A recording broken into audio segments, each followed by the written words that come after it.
Hi everyone, Dom Famularo here, and I am back. This is so incredible that we continue this series of the Artist Series at a distance.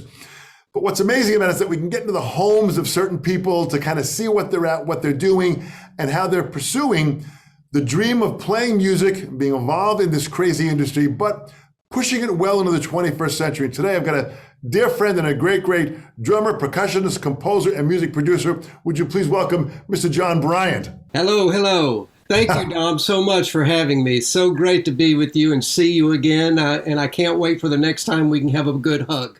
I look forward to that too, for sure, John. But I'll take the virtual hug now, because with the craziness is, with the time that we live in this pandemic, it's been interesting to see how musicians have adapted to what's happening, to where the pandemic has challenged us. So let's just talk about that at first. Okay. What kind of changes have you made during the pandemic that has allowed you to continue to teach, educate, and record? Right before it all hit, the last major gigs I was doing, I was playing with a group, an artist named Glenn Clark, who has been associated with Delbert McClinton over the years. And Delbert, of course, is a great blues artist and won the Grammy last year for Best Blues Album. And we were opening shows for him and just having a great time. Life was wonderful. A lot of great friends, musicians from Nashville, from Austin and Dallas, and a few from LA that all comprise this sort of musical family. And then we had done his cruise. He does a Caribbean cruise every year, and it's just loaded down with the greatest artists, you know. So it was really wonderful, this live experience. Yeah. And then like a hammer, it fell. So I was teaching at that time. I've been teaching at Southern Methodist University here in Dallas for the last, since 2006. I started teaching drum set, of course, and part of the percussion department. I have music production and music business background skills that I developed over the years. So I sort of proposed some courses for that, and they said, this sounds great. So I also teach music production, which involves everything from self-production at your home to going into a studio with other musicians and recording a product. A couple of weeks in, we started getting the word, well, we're probably going to shut down this live thing, and this was around March, I guess, going into April. We're going to teach the rest of the semester online. True to our nature, we jumped into it, because we embrace this new technology. We embrace these new ideas. Really, how can I communicate with more people without leaving my home? Yeah. And so, surprisingly quickly, the students, they get right on it. And the teachers started figuring out, how do I apply my lessons online and check, and all those questions that came up. And you start going through the software, you start going through different earbuds and headphones, and do I need a microphone, and do I need a new video camera, and all the stuff that you were panicked about. It sorted itself out fairly quickly. I'm going to say within about 2 to 3 weeks of intense experimentation with equipment. And can you hear me? Can you see me okay? Oh, I need to change my lighting. You get it together. And then it started working. And then it surprisingly became satisfying, because you see creativity blossom, right? And that's why we're here. We just want to see creativity blossom. Well, that's a great point. That's really what the whole function is as far as educating. When you start to see that creativity blossom, you start to see the students kind of get it. And when they start to kind of get it, and that evolution happens where they're growing, it really doesn't matter how the educational knowledge is delivered, as long as it is received well. Right. And, the back and forth, we have all the problems of, you play a drum set in a room, and you start off with a couple of mics and it doesn't sound so great, or you start off with just the mic on your laptop and it doesn't sound so great. I was fortunate that we have a nice studio at SMU that's soundproofed and 2 drum sets in there. And my students quickly figured out how to put up a couple of mics and make it sound good, And then it was on me to make my drum set in my home studio sound good. And we got there. We got to the point of where it wasn't painful and where it was actually transparent, and we could get down to work, Now, I'd much rather be in a room with them when, I'm at a drum set and they're at a drum set, and I can kind of show what I'm talking about. Sometimes that's very handy to be in that, that space. and I'm back to it now. But I got to say, it was a different group of lessons to be learned, and they're valuable lessons to be learned, you know. You know, it's kind of interesting because the concept of teaching this way and sharing knowledge, especially when you're talking about as a drummer, percussionist, a composer, where you're teaching composition and then music production, there's a lot of hats that you wear that you've learned from your experience of playing, which really is valuable information that these students need to listen to and learn. Well, you know, I want to address something about the uniqueness of my students, Dom. I'm sure I'm not the first person that has run into this, and I've thought about it a lot, you know, over the years that I've been teaching this. I've had to adapt and address it, and this doesn't really have anything to do with Zoom or any of that. It just has to do with teaching. At Southern Methodist University, that school for years has had a great reputation for classical music, opera, more along that world. And students have left that university and performed with major orchestras and opera companies and gone out to do all kinds of great work. Well, over the last few years, and there was a jazz group there also, you know, and I led the jazz ensemble for a year, filling in between a couple of other people. But it was back burner kind of stuff. These students that come to the school, generally speaking, are motivated by their love and knowledge and skills in classical music. So what I'm getting to is there are fabulous percussion majors here at SMU. Over the years, they've gone out and they're with major and second level orchestras around the country. They're teaching in universities, they're teaching in high schools, and their love and their background was primarily classical music, right? And that sort of instruction. So what comes to me is, as the drum set teacher, you know, it's a whole different challenge because I've got these students and have had over the years, this has been going on. These percussionists can read anything. Yeah. They can play anything on marimba, timpani, orchestral snare drum. They kill it. They knock it out of the park. Now, when I put them behind a drum set, for the most part, they freeze. They don't have a concept. And not all of them. There's a few of them that take care of business. But I will say that the majority openly have not spent time on drum set. And they know that they need that skill to call themselves a percussionist, right? Because that's what's happening in orchestras around the and military groups and what have you. When they audition a percussionist, if that percussionist can really play some drum set, then that's going to help them get a job. Absolutely. So when I'm faced with this, when I'm, I've got these great talents, these great musicians, but the first thing that I realize, the first thing that hits me is they use their eyes. Now, they use their eyes to get the information off of the page, and they play it, right? Yeah. But as you know, as all drummers know, there's not a lot coming off of that page for a drum set player. Yeah, really. Relative to what you need to know to be an effective drum set player. So oddly enough, I give them written exercises. We go through Chapin, we go through stick control applied to the drum set. We go through Ed Soph's book. You know, we go through the funk books, David Garibaldi and all of that. Yeah, here's some cool exercises. Read and play this exercise.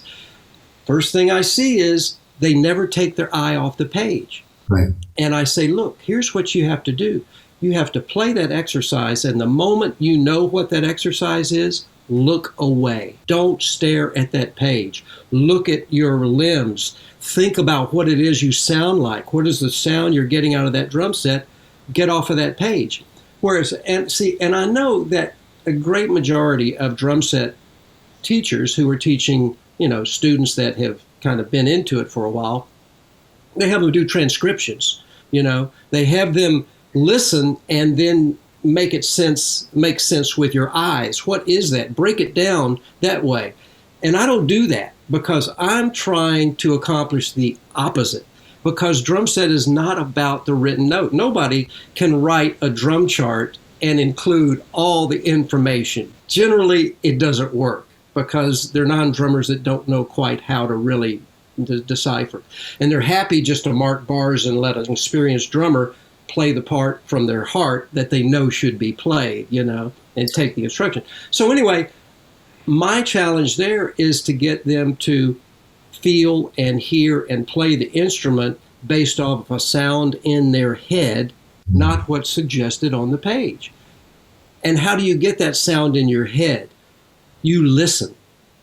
You study with your ears and listen hard. And then when that sound is in your head, when you hear Steve Gadd play the things he does, and you don't have to write it down, you can hear it and decipher it and figure it out. Oh yeah, that's an inverted paradiddle around these three toms. Then you're connecting. Then when it's in your head and in your heart, then you can play that stuff.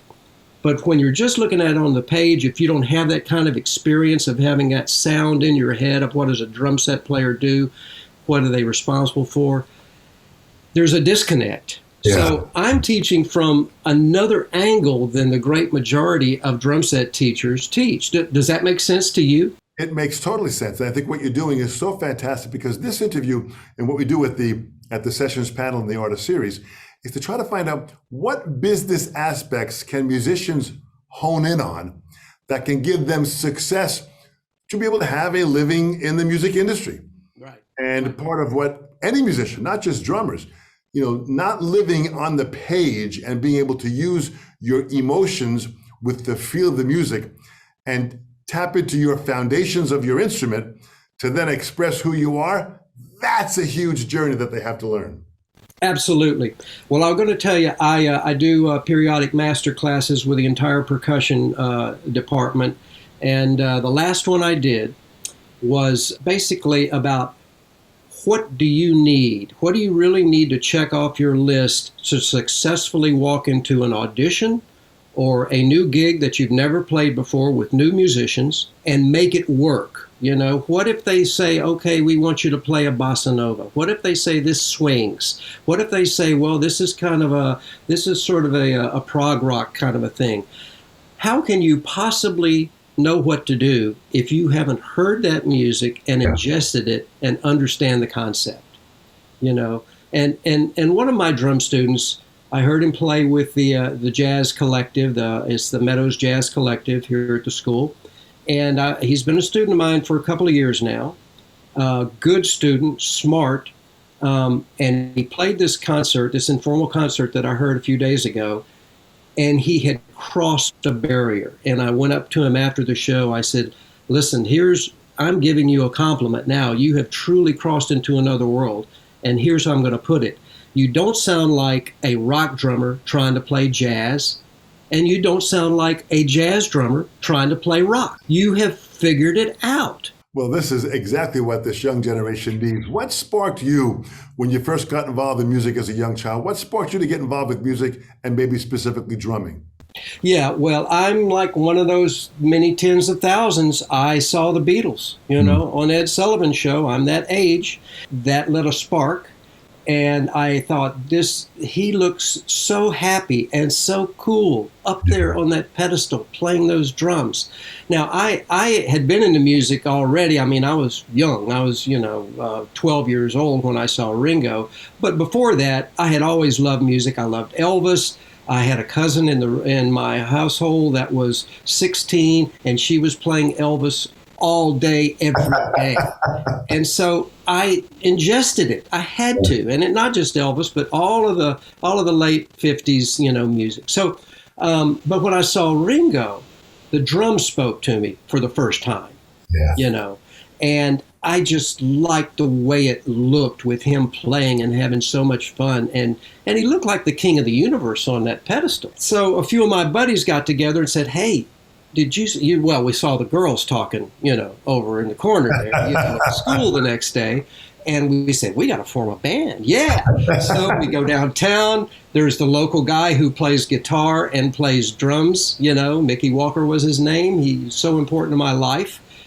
I walked in saying, I want drum lessons. And he said, okay. And he handed me a couple of sticks, and I picked them up like Ringo, match grip. Yeah. I didn't know anything else. And he says, that's good, great. You just do what you want to do. He says, now, why don't you try this? And he put me in traditional grip. I went with it. And and every now and then I'd go back to match grip, but I really dug into traditional grip. I was doing some march stuff, some cadence. I got into the marching band, playing all of that, J. Burns Moore stuff and all of that. And learned the 13 rudiments. There was only 13 then, At that time, yeah. or 26 maybe. Got in the school bands, played in the jazz group, played in the concert band, played in the marching band. It's all I wanted to do. I had my local rock band I was in. I played in the high school marching band, jazz band, concert band. And, by the time I was 13, there was no question about what I was going to do with my life. And I'm very fortunate that way. It set me on a course, it filled my heart, and the rest was just, let's just do it, It's amazing that had led you into learning this craft, that you went on to play with so many greats, Ray Charles, Gilbert McClinton, my gosh, Joe Walsh, Doc Severinsen, so many great players that you had passed through the portals, where you got all this experience in not only performing, but then also involved in composing and, of course, music production. So all this experience is coming to you. But today, you're getting requests from people to record certain tunes at your home studio. And now, 21st century, you're filing this and mailing it out and sending it on Dropbox or Hightails. This is a whole nother world that we're at right now that you have to adapt to be able to stay active in the industry, which you are still incredibly active. I'm very fortunate. I'm active. I love it. Just this weekend, I performed with Stuart Copeland and the Atlanta Symphony on his orchestra tour. He's doing a tour where he's taken Police hits and rearranged them for orchestra, and he calls it the Police Deranged. He goes out, he's done 6 or 7 of them, and he's got more orchestras coming. And Stuart and I are pals from years ago when we worked on our project together with this world percussion group I'm in, De Drum, and we did a piece that he composed, Gamelan De Drum, and we became good friends then and working partners. And so anyway, he had a concert coming up, and he had done some with some other orchestras. And on 3 of the songs, he steps away from the drums. So in this, he plays drums. He has Rusty Anderson from Paul McCartney playing guitar. Armand is playing bass, great bass player. And 3 female singers from Los Angeles who sing Sting's parts with orchestra. So, but on 3 songs, he steps away and he conducts one and plays guitar. And so they have a percussionist come down with whatever orchestra and play his drums. And he had just mentioned, sometimes it's a little much, expect the percussionist to just jump on the drums, and reading the music. And I said, well, hey, I'll come do it. And he said, great. I said, I have business in Atlanta, so let's make that work. So anyway, it was serendipitous. And of course, being a business person, I carved out an opportunity for myself. Good for you. I saw it, and you have to do that. I told my students, look, you don't want to do anything that cuts somebody out of a job or anything that's wrong in any way. But if you see an opportunity and want to put yourself in that possibility, that's how you have to make a living. You have to go for it. Because if you don't create possibilities for yourself and you're just waiting for something to happen, that competition's too tough. There's just too much out there. You got to go for it, Boy, John, this is so great that you're talking about this business side of it, because that's really kind of what we're focusing on here, is about how do you plant the seed for future opportunities? Yeah. How do you seize the moment? Yeah. And even working with Stuart, who is I'm a huge fan of Stuart's playing. He's a great person. I've had the chance to interview him, and interviewing Stuart Copeland is like going on a roller coaster ride. Boy.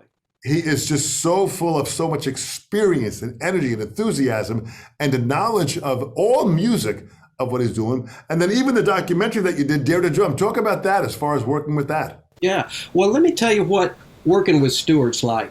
First of all, it was a little intimidating when it worked out that he was going to come compose the music for this project. I came home and there was a message on my phone machine saying, Hey, John, this is Stuart Copeland. I heard about your project and I'd love to talk to you about it. At that moment, this is Stuart Copeland, the drum legend, right? Yeah. This is the guy that changed drumming. I mean, I tell my students, there's a handful of people in the last 50 years who have made such an impact on drumming. And Stuart broke the rules and came up with a new thing. And everybody went, oh my, thank you, Lord. This is new. This is fresh. Can I do it? And so that was kind of my mindset at first. Well, it kind of went away fairly quickly because we were working hard together on this project, and I was the producer and I was a performer. He's the composer. We're wearing different hats. We really weren't drummers talking to each other for the majority of the conversation. But then it would flash up and he would say something about, some drum thing or something about the police. And I'd say, yeah, well, what did Sting say about that? And he's happy to go off on that. And then we get back on track. But what I'm getting around to is over the last 10 years of working with Stuart, the number one lesson I have learned from him and why his greatness comes to the fore is that he has no fear. Yeah. He is so excited and loves what he does so much. He doesn't have time for fear. There isn't any room for fear, He'll write an opera and it will premiere in Germany and you'll get a bad review and you'll go, so what? I don't care. I've got other stuff to do. This thing about not being intimidated. But, of course, he had a great foundation of one of the biggest bands in the world, and he has that as a foundation. But I'm pretty sure that even before that greatness, that famous thing broke through, he was that way. Absolutely. Absolutely. That's got to be something which people realize. That's got to be a personality development that we can learn and develop. But how do you overcome that fear? How have you handled that as far as being able to take on a job that might be really a bit intimidating, but John, you still accept it and you go full force into it? How do you do that? Well, I do think that it is steps and steps and levels of building confidence. I do. Because fear is about not having confidence. And not having confidence is either due to not having experience, or deep down inside you don't have the ability to do it. Not having the ability to do something, you do have to pay attention to that. But it's like I tell my students, look, when you go to a gig and you might get asked to play some Latin songs and you need to know Latin beats. Well, the first thing their fear pops up is they see these thick books with 100 different Latin beats, and there's salsa, there's merengue, there's rumba, there's tango, blah, blah, blah, blah, blah, and they freeze. And I say, I try and break it down for them. I said, look, you don't have anything to be afraid of. You know why? If you learn 3 basic things about Latin music, you're going to be okay. You're going to do the gig fine. You need to know how to play a bossa nova. Spend a while learning the independence of the clave and the bass drum part and make it comfortable. Learn the bossa nova. You need to learn a samba. You need to know that it's a street parade and it's played on the snare drum and it's got a different tempo and a different feel to it. Go listen to sambas. Practice your samba. And then thirdly, you need to be able to play that African Mozambique merengue, whatever you want to call it, it doesn't matter, but you got to be on the bell of that cymbal going ding, gang, ding, ding, ding, ding, ding, ding, ding, ding, and fill in the left hand in those holes. And if you can do those 3 things when somebody shouts Latin music, you're going to cover 95% of what they're asking for. And then they go, oh, well, I can see that I can do that, So I think a big key to overcoming fear is sorting out all the stuff that you don't need to be worrying about and learning how to concentrate on the key things that you do need to be able to do. And when you can do that, you can get the job done. Boy, John, this is great advice on a performance level that really is so smart. What would you say to somebody if they have business fear, where they're afraid to have the confidence to go out and put themselves up for an audition or go to someone and speak to them. How have you been able to overcome that? Because you've got such a great personality. You go out there and you just go out and talk to anybody. You've got such a loving, welcoming personality that you make it happen. But someone who doesn't have that, what would you say to that person? Well, I appreciate that, Dom. And I'm going to say that I've done a few auditions that I didn't win the job, and it hurt.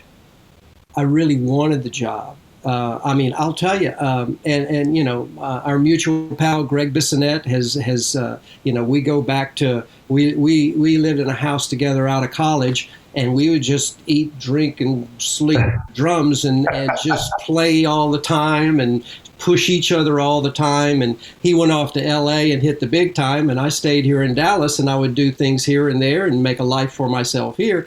But fortunately, Greg would hear about an audition and he would send it my way. I tell my students again, you think that you're going to get out of college and move to LA or Nashville and New York and go have an audition or have a meeting and get a job that way. I said, no, that's not how it's going to happen.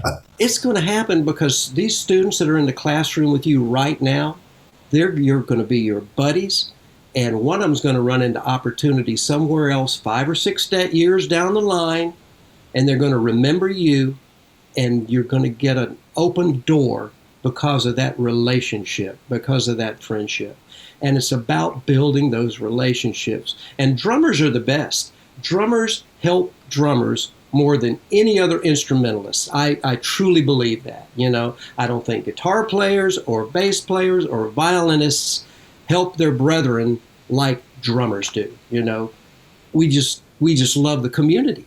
And that's why PASIC and all the different conventions, nothing else touches it. Drummers have the most fun.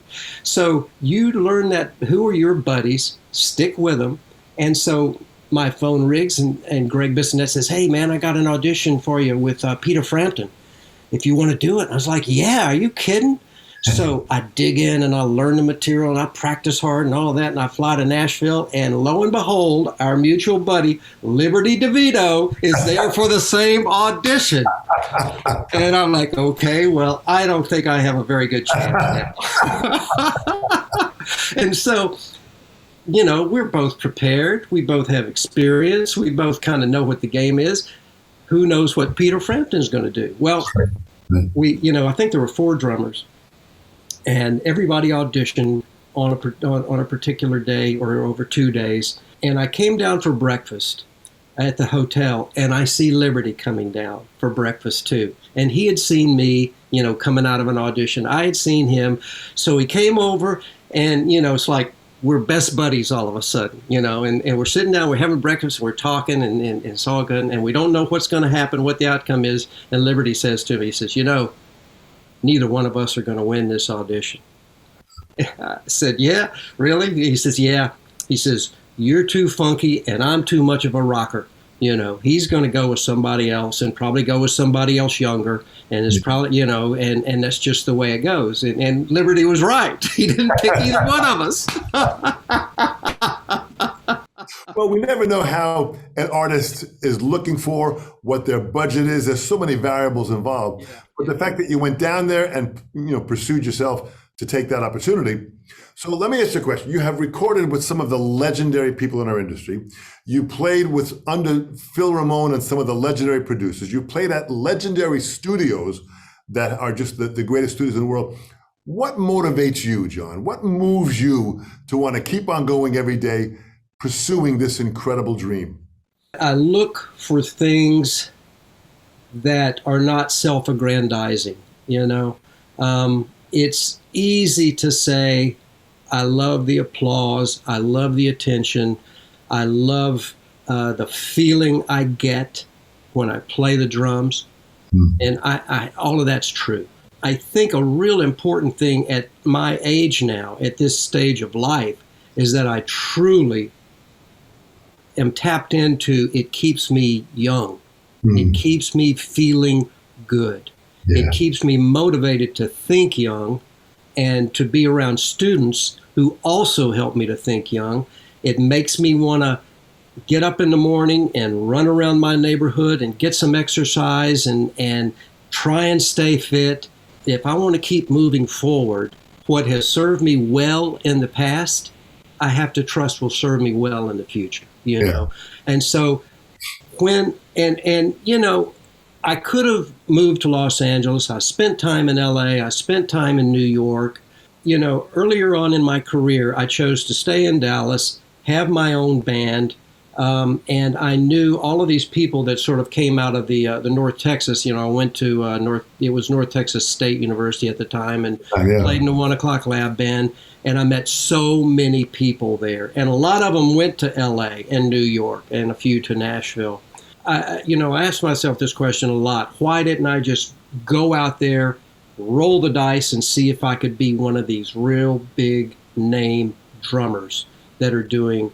But, you know, in other words, why didn't I push myself as far as a lot of people seem to push themselves? Throw it all into, I want to get the best gig. I want to get the best recording session.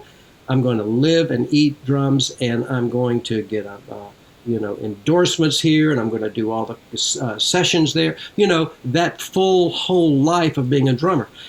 And the truth is that I enjoy other things along with drumming. I like music production. I love being in a band. I love starting new projects.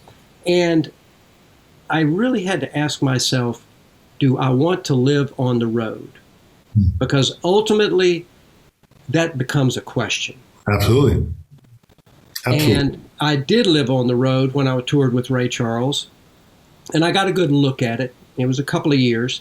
And I got a look when I would go out. I've done a whole lot of going out and doing short little tours. I played a week and a half with Eric Burdon and the Animals in Canada, you know, and because of my friends and my associations, they get me on these things as a sub. I kind of developed this thing of, I'm a good sub. I can come in and do a gig, get the gig done, but still have a home life. Yeah. And I kind of liked the way that all was working. And about the inspiration thing, I don't get tired of anything I'm doing. You know? There are the guys and girls that are in a band, they do a tour, they play one set of songs over and over and over again. Yeah. And that's just never appealed to me, you know. I didn't want to do that, you know. I mean, if it's the Rolling Stones, sure. But Steve Jordan, bless your heart, you know. Steve has replaced that seat. We cannot replace Charlie Watts, but he replaced the seat of the throne of that gig, and still going out there doing a great, great job. And it's amazing to see.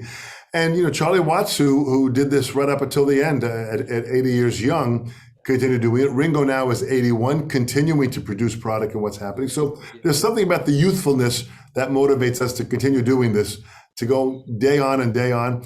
But I got to ask you, how do you handle the business side of what's happening? I mean, here you are, you've got the college you're teaching at Southern Methodist University. You've got that going on. You've got recordings that you're doing from your studio. You've got some producing that you're doing. You're wearing many, many hats. How do you organize your day as far as maximizing the most out of the business of John Bryant? Well, it's tough, man. And I'm still trying to do it better. I think that you do have to, what I have to do is make lists. I will write down, what do I need to do? What are my goals? What do I want to not lose sight of on the one hand?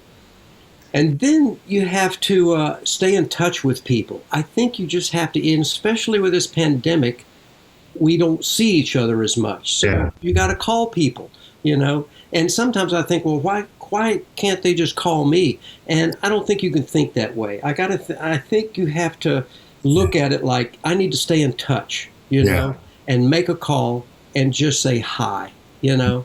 And that's enough right there.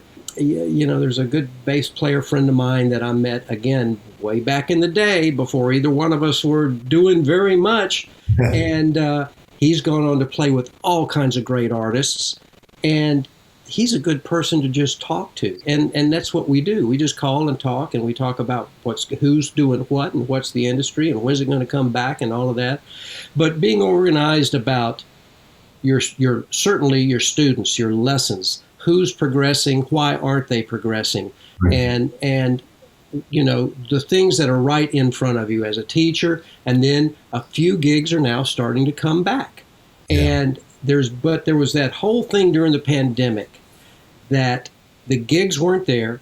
We all had a lot more time on our hands, and you had to figure out what to do with it. Yeah. And yeah, you can practice, but after a while you realize, well, I'm practicing, but I'm not doing anything with that practicing. I like it, but it's not, I can't feel it coming back to me on a gig, because there's no gigs. Yeah. So then I think, all along the way, if you're in your 20s, early 30s, that's the time where you just need to be going out and doing. You don't have typically those responsibilities that an older person has. Right. Maybe you don't have a mortgage. Maybe you don't have a wife or a husband or kids. Maybe it's just you and you're a free agent. And boy, you need to recognize that and make the most of that, because it probably won't be that way forever. And then when you get into that next thing of where you're sharing your life with other people, but yet you're trying to make a living at your business, I think it's really important to organize. And like I said, I'm still trying to figure that out. It's not easy to juggle. And God bless all of the partners and wives and husbands that are involved with musicians, because it's a heavy load for them to carry. Yeah. It's a really heavy load for them to carry. And we have to appreciate that and try and lighten that load whenever we can, because we so easily forget that our passion of music and playing drums is so strong. It can easily cloud things out. You can be sitting at dinner and thinking about a rhythm, or thinking about a possibility, or thinking about this and that, and it's not fair. It's not fair to the people around you. It's a challenge to compartmentalize, but I think those people that are successful in business can compartmentalize, can devote these hours to what it is they want to get done, get organized about it, but then also know when to leave that on the desk and go live a real life. And I think the pandemic helped us all to sort of realize what else is in our life, what are the other, and that makes you a better drummer, a better musician. It makes you love it that much more when you come back to it. So it's a balancing act, but I think organization, compartmentalization, those are important aspects of it. Boy, John, this is so great to have this level of wisdom that you're sharing. It really is very, very important for the viewers as they watch this. And what I want them to do is as they watch this, they need to sometimes pause this recording and just take notes and understand what you're sharing with them. In closing, John, what would you say to this next generation that's listening to this recording, and they've got this dream, they've got this desire to be in the music industry, they're trying, they're practicing, they're learning their instrument, they're trying to figure all this networking, communication skills. What would you say to this next generation to give them the boost that they need to stay with it? Well, it's a challenge because now everyone is expected to do everything. You're expected to have an instrument or two or three, have a home studio, know how to operate software. Then once you have a product that you have put together either by yourself or two or three other musicians or a whole band or whatever it is that you care about. And of course, the first thing is follow your passion. Identify your passion.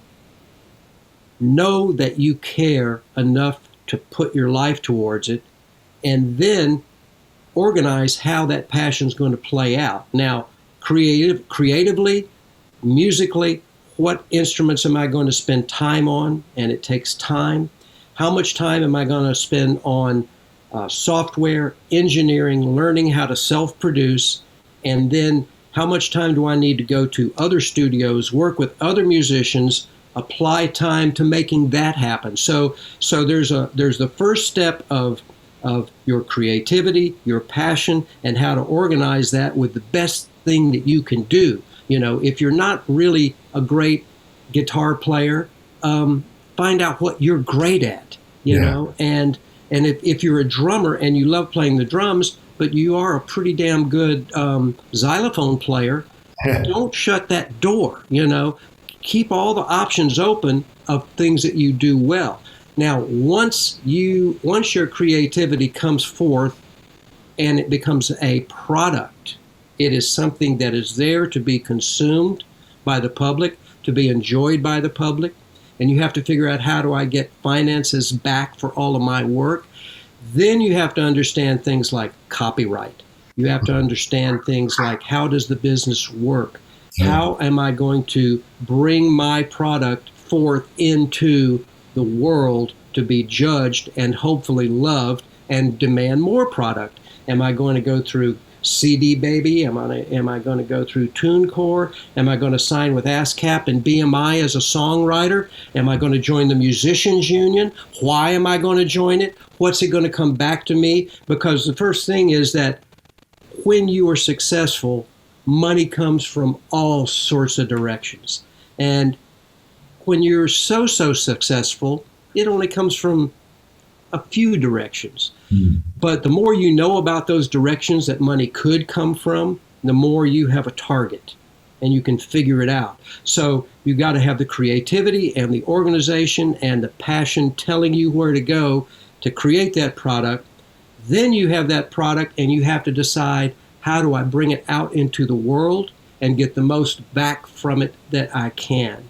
So in short, you got to kind of know everything, because if you leave it to the manager, the booking agent, the publishing company, that you don't understand how they work, it's tougher. You could do that 30 years ago. You could do that 30 years ago. But today, you're just hurting yourself if you don't pay attention to how does the game work,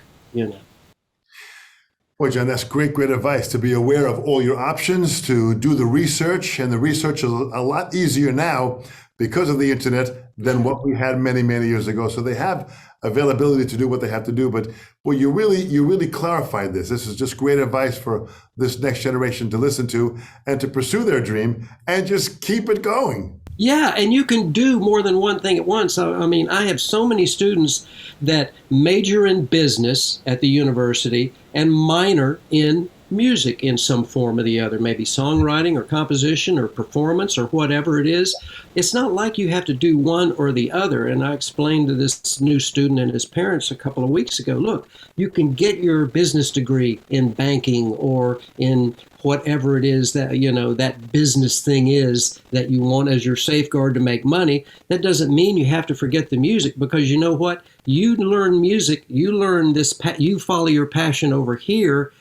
That business stuff you're picking up is going to help you when you move to Nashville or Los Angeles or wherever it is you want, because then maybe you get a job with a publishing company and you figure out how to play your drums on demo sessions. Those are the possibilities. All options are open. I love that line. That's so fantastic, what you profess here. John, I thank you so much on behalf of the Artist Series. We are so grateful to have your knowledge and your wisdom shared for us as these future generations check it out. I wish you the best of everything. Stay safe, stay healthy. I look forward to when I can see you again and touch base. This will be fantastic. On behalf of the Artist Series, we thank you so much. Stay well, John. Thank you, Dom. Wonderful. Thank you so much for all the work you do. Thanks so much. Dom Famularo here, the Sessions panel. This is so exciting. Thanks for watching. Thanks for subscribing. Click the subscribe button to be a part of what we're doing. The views help us tremendously. All of your comments, we read them and react to them. This is incredible. The support you're giving us is great. The Sessions panel. We'll see you real soon.